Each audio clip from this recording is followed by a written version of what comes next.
Assalamualaikum warahmatullahi wabarakatuh. Halo semuanya.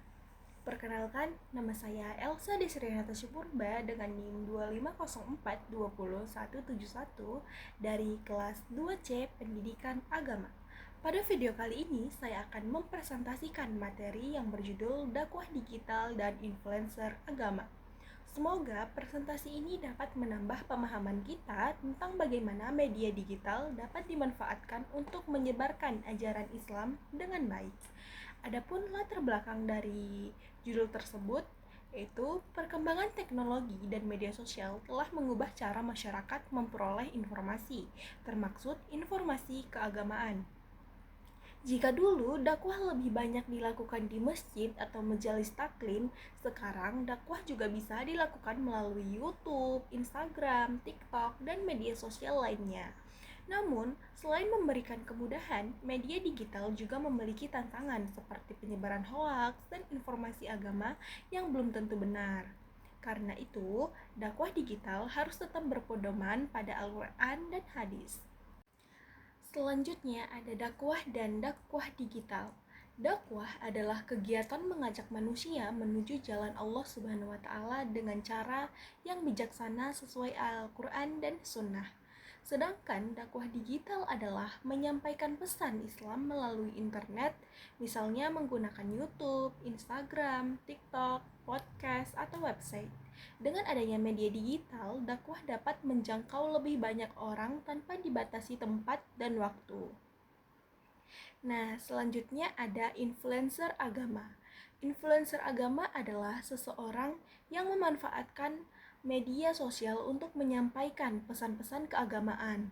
Mereka dapat membuat video podcast atau konten edukasi Islam yang mudah dipahami, terutama oleh generasi muda. Namun, influencer agama juga memiliki tanggung jawab untuk menyampaikan ilmu yang benar berdasarkan Al-Quran, hadis, dan pendapat ulama yang terpercaya. Nah, selanjutnya ada dalil Al-Quran dan hadis. Dakwah digital memiliki landasan yang kuat dalam Al-Quran dan hadis. Dalil pertama adalah dari Quran Surah An-Nahl ayat 125 yang berbunyi, "Serulah manusia kepada jalan Tuhanmu dengan hikmah, nasihat yang baik, dan berdebatlah dengan cara yang baik." Ayat ini mengajarkan bahwa ketika berdakwah termaksud melalui media sosial, kita harus menggunakan bahasa yang sopan, bijaksana, dan tidak menghina atau memaksa orang lain.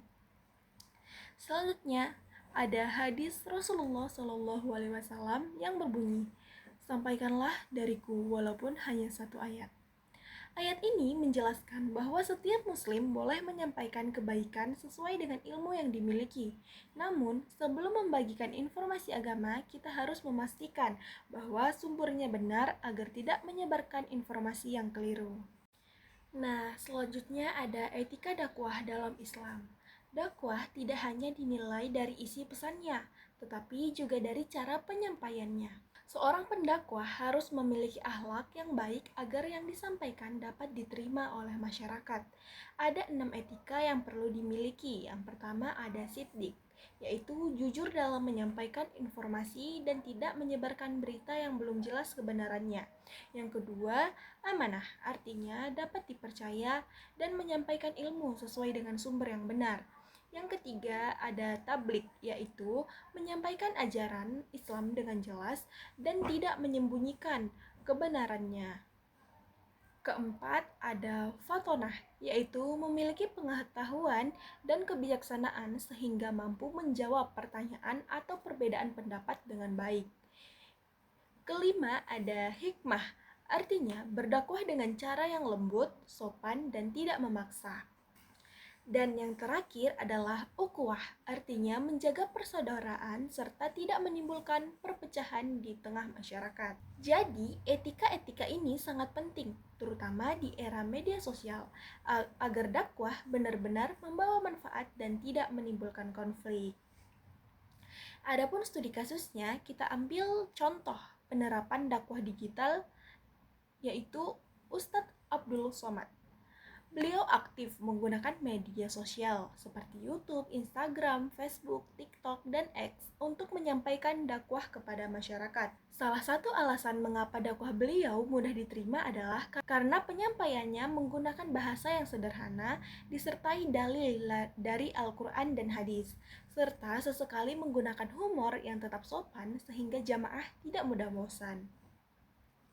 Dari contoh ini, kita bisa melihat bahwa media sosial dapat menjadi sarana dakwah yang sangat efektif karena mampu menjangkau jutaan orang dalam waktu yang singkat.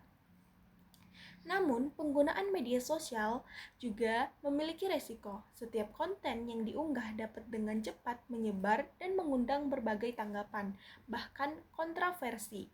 Oleh karena itu, seorang pendakwah harus berhati-hati dalam memilih kata-kata, memastikan informasi yang disampaikan benar, dan selalu menjaga persatuan umat. Jadi, pelajaran yang dapat kita ambil dari studi kasus ini adalah bahwa teknologi dapat menjadi sarana dakwah yang sangat bermanfaat jika digunakan dengan ilmu, tanggung jawab, dan etika yang baik.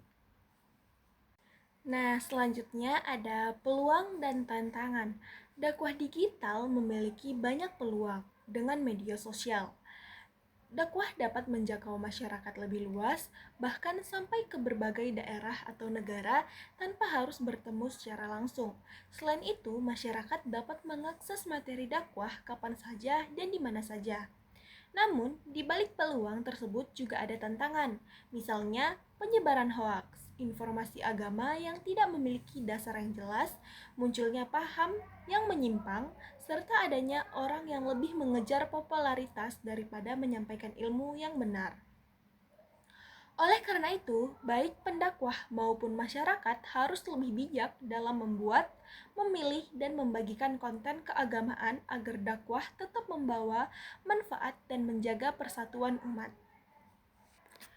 Selanjutnya ada strategi dakwah digital. Agar dakwah digital berjalan dengan baik, ada beberapa strategi yang dapat dilakukan. Pertama, membuat konten yang berkualitas dan bersumber dari Al-Quran serta hadis. Kedua, berkonsisten dalam menyampaikan dakwah sehingga masyarakat terus mendapatkan ilmu yang bermanfaat. Ketiga, membangun kepercayaan masyarakat melalui kejujuran dan memberikan contoh yang baik dalam kehidupan sehari-hari. Keempat, memanfaatkan berbagai platform media sosial sesuai dengan karakter penggunaannya. Misalnya, video pendek di TikTok, video yang lebih panjang di YouTube, atau infografis di Instagram. Terakhir, mengingatkan literasi digital agar masyarakat mampu membedakan informasi yang benar dan yang merupakan hoaks. Dengan strategi tersebut, dakwah digital akan lebih efektif dan memberikan dampak yang positif.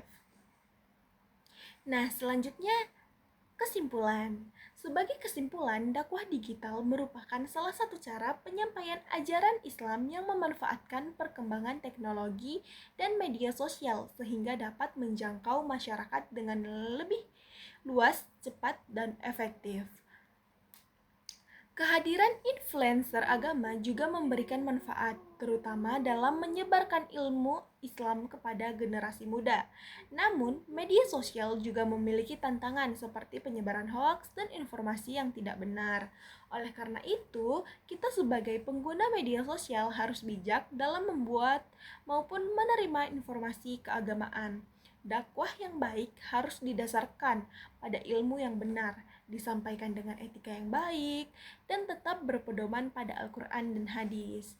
Jadi, teknologi seharusnya menjadi sarana untuk menyebarkan kebaikan dan memperkuat nilai-nilai Islam, bukan menjadi sumber perpecahan di tengah masyarakat. Sekian video presentasi dari saya, semoga bermanfaat. Wassalamualaikum warahmatullahi wabarakatuh. Bye!